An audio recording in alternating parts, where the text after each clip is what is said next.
Hi, I'm Lynn. Welcome back to Cooking with Lynn. Happy New Year. It's 2022. And guess what? I'm not cooking today. And I'm not baking either. And why am I standing in front of a closet in my spare bedroom? Because this is my pantry. And this is my video about the well-stocked pantry.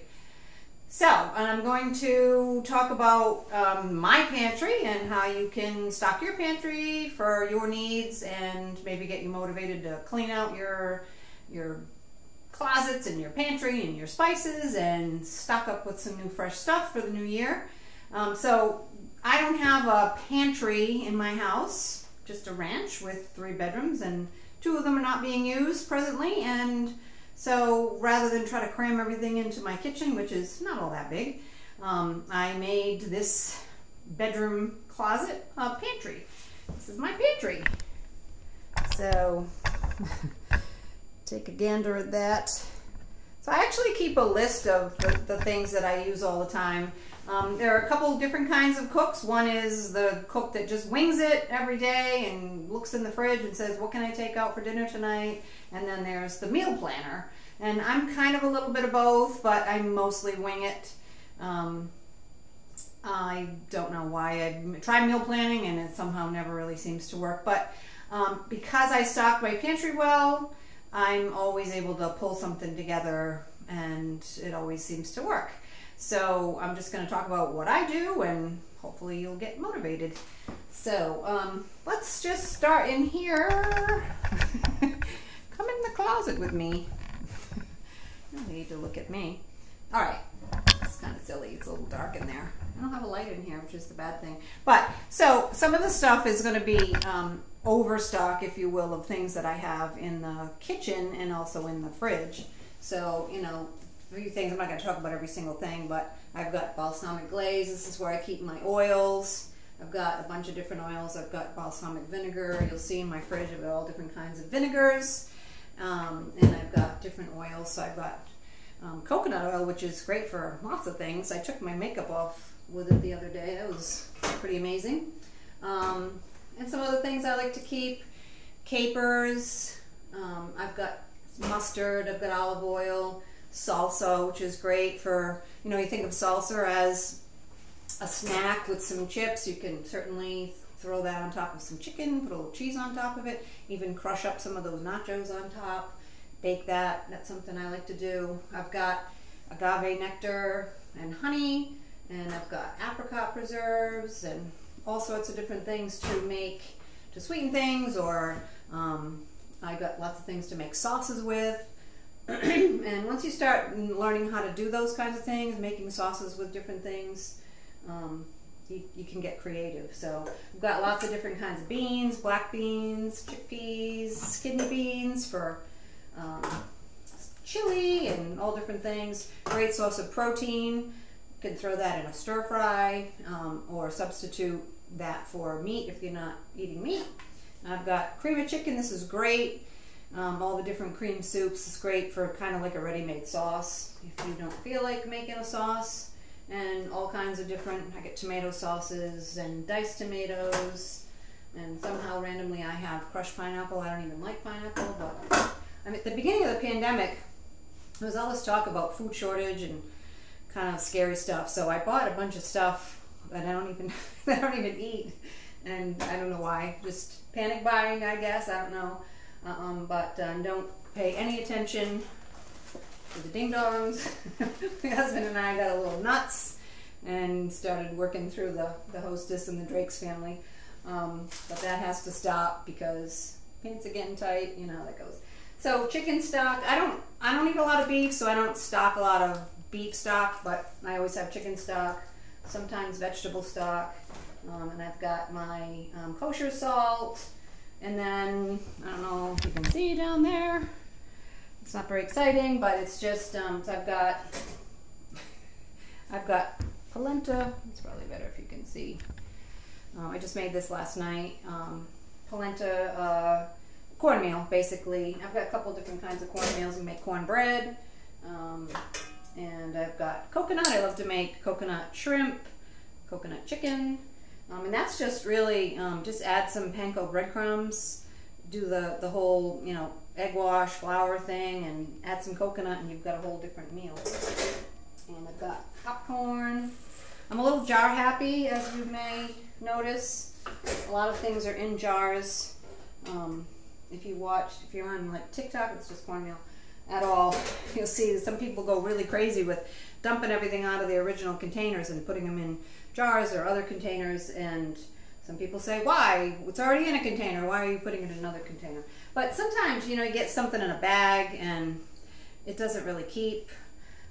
It keeps a lot better in a jar, in a glass jar. The only thing you have to watch out for, which I've done before, is dump it in there and then, I don't know how to cook it now because I threw the instructions away. But you can always Google anything nowadays and find the instructions and different ways to use things.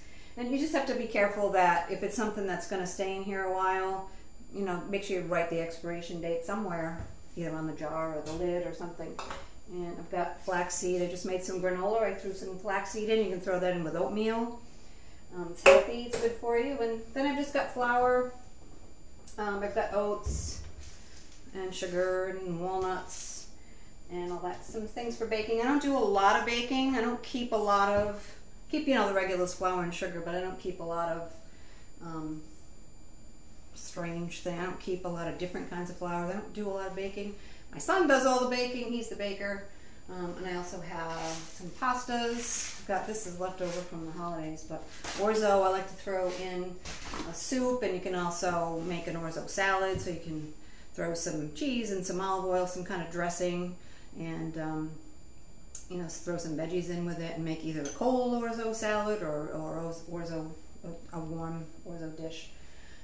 And that is my pantry. I've got some weird things. I've got my anchovy paste. That's good to have for if you're going to make like a real true Caesar salad. Got that. And I've got, some drink mixes and different things. And salts. This is just like overflow of things that I can't keep in the kitchen. And we're going to go into the kitchen and talk about some other things there. So I'm going to pause for a second. I'll be right back. All right, I'm back in the kitchen again, and this is my pantry list that I keep. So what I did was I just went online and found a bunch of well-stocked pantry websites and picked through the things that I know that I'm going to use.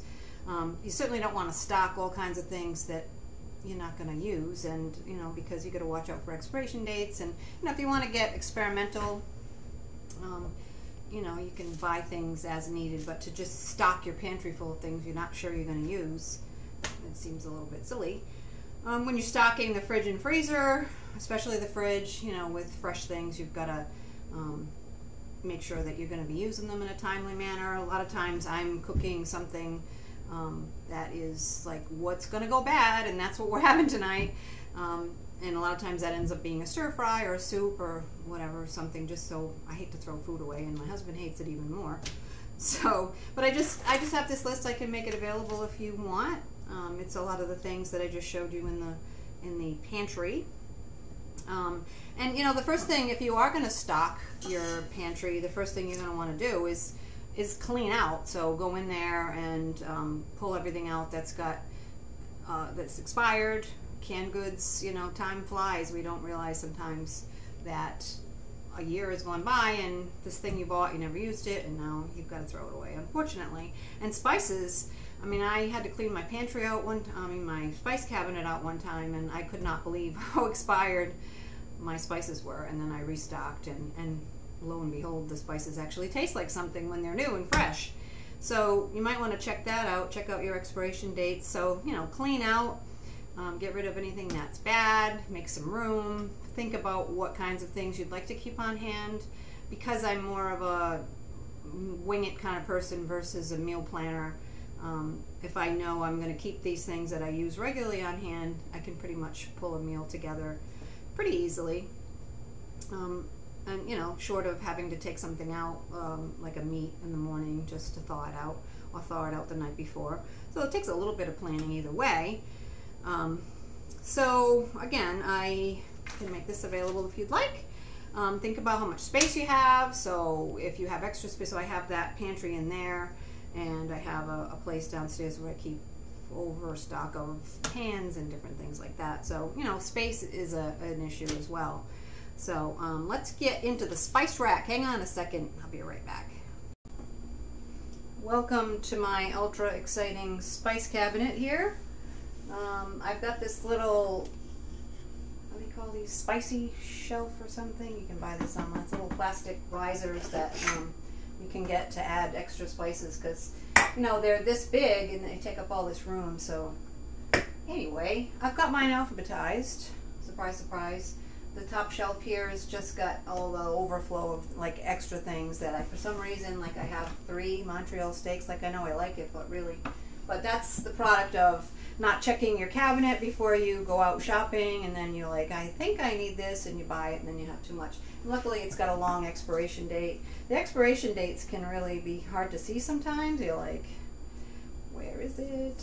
But it's on there somewhere. So get in there and check your expiration dates. You'll find, I could not believe, I mean, mine were years expires. Actually, embarrassing, ridiculous. And now I buy them online. I'm not getting any perks from this, but I buy them at Pantry Spices, Penzys.com, and they're great. They're super flavorful and they're great. So I try to keep it stocked with things that I know I'm going to use. There's probably a few things in here that I don't use very often. You can actually, if you need a spice, just a little bit for a recipe or two, if you go in the international aisle, I guess they call it, and you go over to the, I don't even know if I have one actually, I don't think I do, to the Mediterranean, I think it is, or there's a section of spices there. I wish I could, I think it's Badia is the name of the company, and they have like little, you can buy little, and actually at Penzey too, you can buy smaller things of spices. So rather than buy like a big huge thing, if you want to try out cumin or something that you don't normally use, I bought, where'd it go? I bought Zatar. I've yet to use it. They make it sound good. I don't know, someday I'll use it, hopefully. But that's, you know, keep a good supply, but don't go too crazy stocking up on herbs. Think about the kinds of things that you like to make and buy the herbs to go with it, and the spices as well.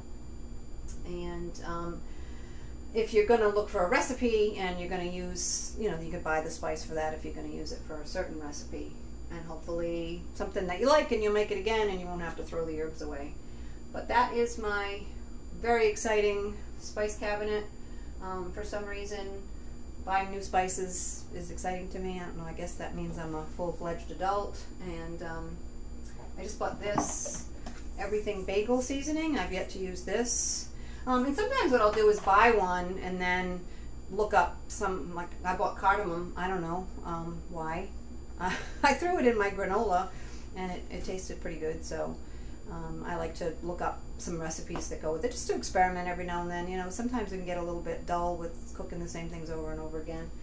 So, but I would recommend clean out your spice rack and restock for the new year, and check your expiration dates. Make sure you're not, I mean, I don't think it's going to hurt you to season something with an expired spice or an herb, but it's not going to taste like anything, so why bother? So restock. All right, let's hit the fridge. Welcome to my refrigerator. It's pretty well stocked.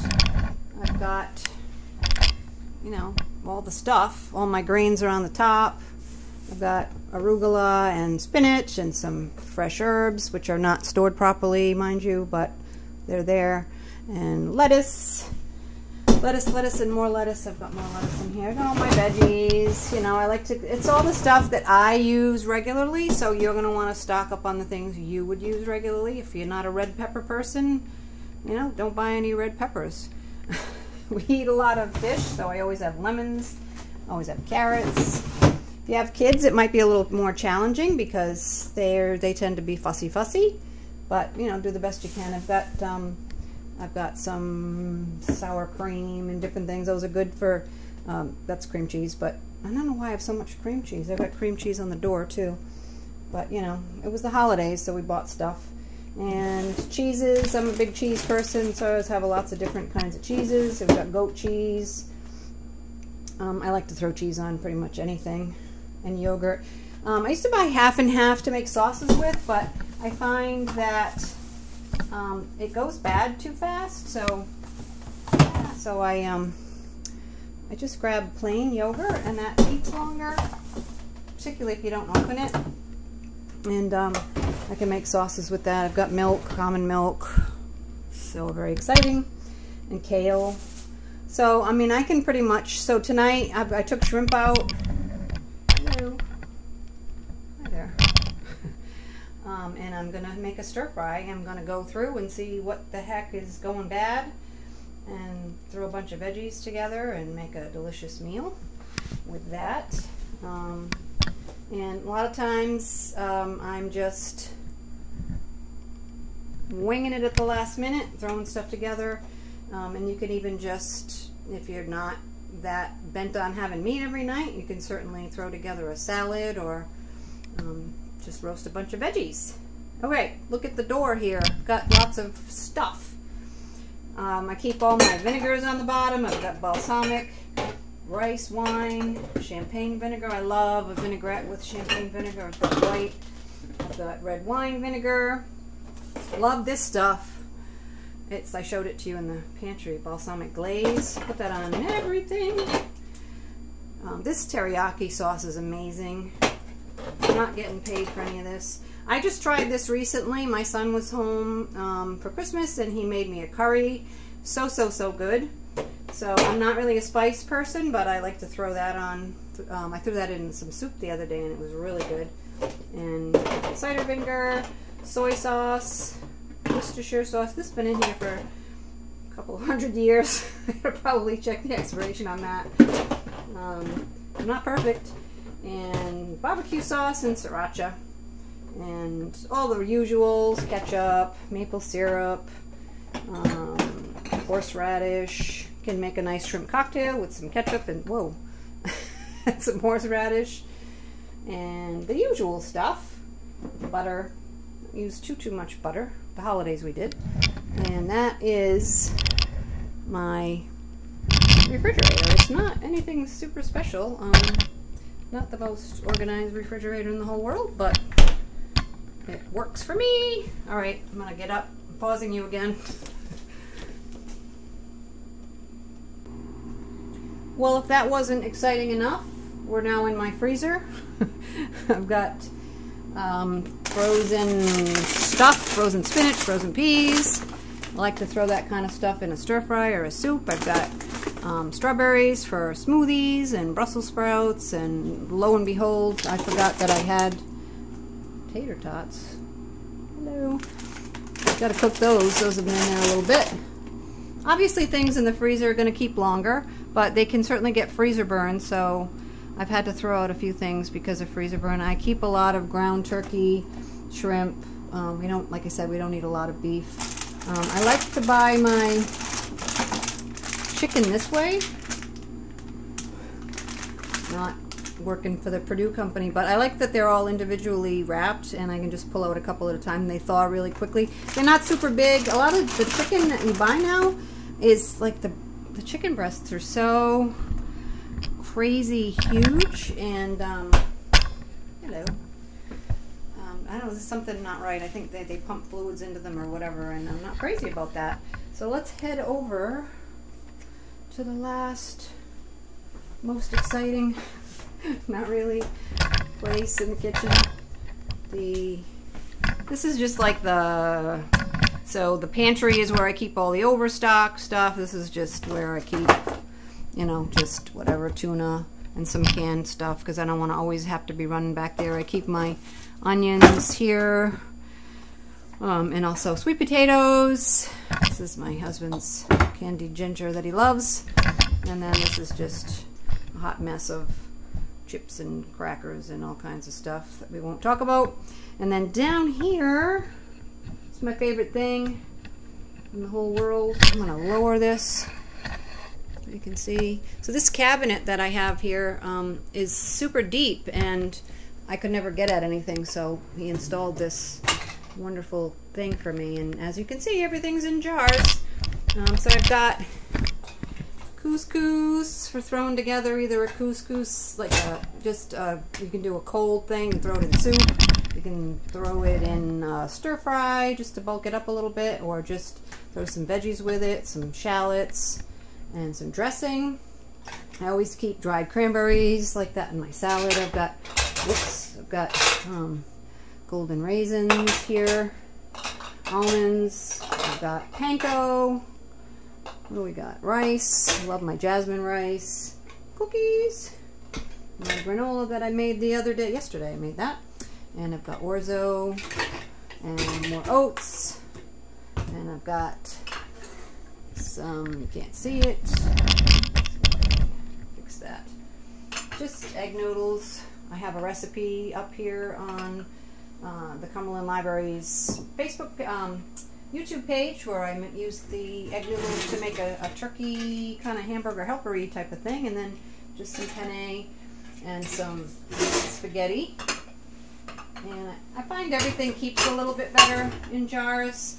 Like I said, you just have to be careful that you don't forget how to, if it's got specific instructions, you want to make sure you know what that is, but you can always Google instructions for pretty much anything. All right, I'm going to pause one more time. All right, so in conclusion, a good way to start if you're kind of lost about how to start stocking your pantry, if you find that you're buying a lot of things and you're not using them, and you're always kind of searching for things that you don't have, you're looking through a recipe and you don't have a lot of the things. Typically, if you've been cooking for a while, you kind of tend to rely on the same recipes, especially if you have kids, because what do they eat? Cheese and chicken tenders, right?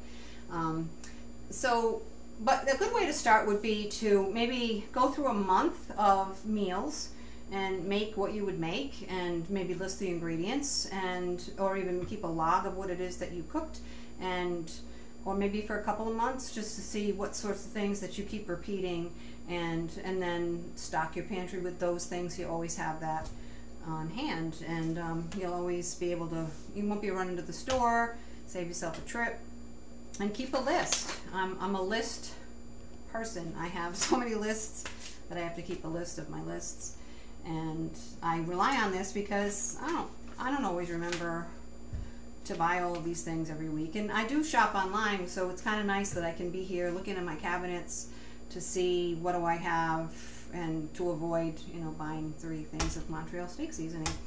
So that makes it a lot easier too, being able to shop online, so you can just be looking in your pantry and seeing what you need and what you have. And if you're a meal planner, it's probably even better, because you can make sure you have all the things you need, pull it all together, because everybody's got a hectic life, particularly if you have little kids or a job, 2 jobs, you're running around all the time. You want to be well stocked and ready to go, and you want to make sure that what's there is fresh and not expired, and so that your meal is going to be delicious. That is my take on stocking a pantry. I hope it wasn't too dull for you. I know my kitchen's not all that exciting, but I just wanted to let you know that's kind of how I do it, and maybe it'll motivate you to do it to your own kitchen. And come back in 2 weeks. I'm going to do French onion soup, which should be super yummy, and we'll have some more stuff coming in February. If you have anything that you think you'd like me to do, or cook, or bake, or whatever, just send an email to reference@cumberlandlibrary.org, and we can see what we can do if it's not too complicated. I'll get my son back here doing some baking too. That'll be fun. And check out all the other videos. Lots of videos that are already up there. If you haven't looked at them yet, check out the stuff the library's doing. Check out our Facebook page and our website, and come see what we're up to. All right, I hope I see you soon.